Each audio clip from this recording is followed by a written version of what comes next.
Ever felt that knot in your stomach? The one that tightens when you're not entirely sure about something you've done with your money? Maybe you funded an M1 finance account, excited by the automation and the idea of building your own personalized portfolio, but now you're wondering. Maybe your financial situation has changed, or perhaps the platform isn't quite what you expected.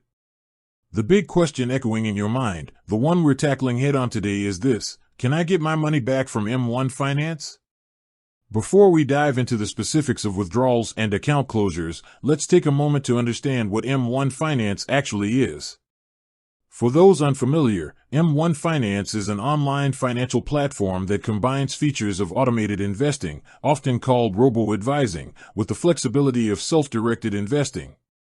You can create what they call pies, personalized portfolios made up of different stocks, ETFs, and even fractional shares. M1 then automatically invests your funds according to your chosen allocations, rebalancing as needed. It's designed to be a long-term wealth-building tool, emphasizing consistent investing and a hands-off approach once your pie is set up. They also offer other features like borrowing, M1 Borrow, and a checking account, M1 Spend. Understanding this foundation is crucial because how you get your money back depends on what you've actually done with it within the M1 ecosystem. So, let's get straight to the heart of the matter. Can you access the money you've deposited into your M1 Finance account? The short answer is yes, absolutely. It's your money. M1 Finance acts as a custodian, holding your investments on your behalf. You have the right to withdraw those funds. However, the how and the how quickly are where things get a bit more nuanced. Think of it less like a traditional savings account where you can instantly transfer funds and more like an investment account. Your money is typically invested in securities, and accessing it usually involves selling those securities. Now, let's break down the typical withdrawal process on M1 Finance. While the exact interface might evolve, the general steps usually involve logging into your M1 Finance account. This is your central hub for managing your investments. Navigating to the transfer or withdraw section, look for options related to moving money. This might be located within your portfolio overview or under account settings. Specifying the amount you wish to withdraw, you'll likely be able to choose a specific dollar amount or potentially withdraw the entire balance. Selecting the receiving account, you'll need to link an external bank account to your M1 Finance account beforehand. This is where your withdrawn funds will be deposited. Reviewing and confirming the withdrawal, double-check the amount and the receiving account details before finalizing the transaction. It's important to note that M1 Finance typically has processing windows for withdrawals. Requests made before a certain time of day are usually processed on the same day, while those made after might be processed the next business day. Keep in mind that the actual time it takes for the funds to appear in your linked bank account will depend on your bank's processing times, but it's usually within a few business days. Here's a crucial point to understand. When you initiate a withdrawal, M1 Finance will likely need to sell the underlying securities in your portfolio to generate the cash for your withdrawal.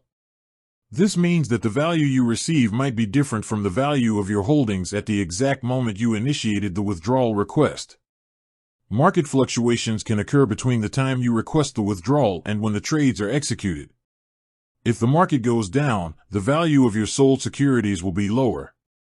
Conversely, if it goes up, you might receive slightly more than the value you saw at the time of the request. This is the inherent nature of investing, and it's important to be aware of this when planning your withdrawals. M1 Finance typically allows both partial and full withdrawals. A partial withdrawal lets you take out a specific amount of money while leaving the rest of your portfolio invested. This can be useful if you need funds for a specific expense but want to continue your long-term investment strategy. A full withdrawal, on the other hand, effectively closes your investment account. All your holdings will be sold, and the entire balance will be transferred to your linked bank account. If you plan on no longer using M1 Finance for investing, a full withdrawal is the way to go. If your goal is not just to get your money back but to completely close your M1 Finance account, the process usually involves initiating a full withdrawal first.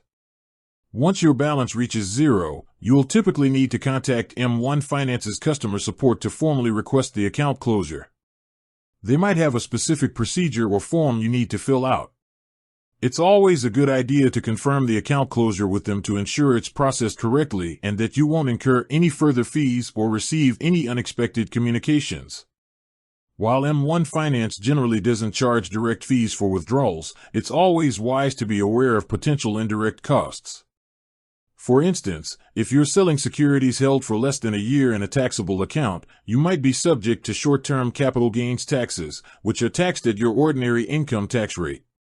Long-term capital gains, for assets held over a year, are typically taxed at lower rates. These aren't M1 Finance fees, but they are important tax implications to consider when selling investments. Additionally, while M1 doesn't typically charge for account closures, it's always a good idea to review their fee schedule, which can usually be found on their website, just to be sure there are no unexpected charges. If you've utilized M1 Finance's other features, M1 Borrow, their portfolio line of credit, or M1 Spend, their checking account, the process of getting your money back might involve a few extra steps.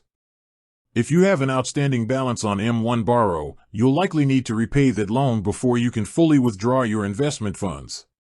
For M1 Spend, withdrawing funds from your checking account is usually straightforward, similar to any other online bank transfer.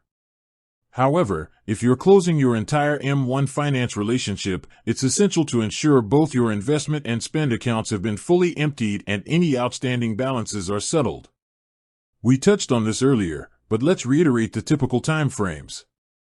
Once you initiate a withdrawal request during a business day before their cutoff time, M1 Finance will usually process the sale of your securities that day or the next. The settlement of these trades can take a couple of business days. After the funds settle, M1 Finance will then initiate the transfer to your linked bank account, which can take another 1 to 3 business days depending on your bank. So, from the moment you click withdraw to seeing the money in your account, you're typically looking at a time frame of a few business days, potentially up to a week, especially if there are weekend or holiday delays. While the withdrawal process is usually smooth, occasional issues can arise. Some common hiccups might include incorrect bank account details. Double-check that the linked bank account information is accurate to avoid delays or the funds being sent to the wrong place. With that said, thanks for watching and until next time.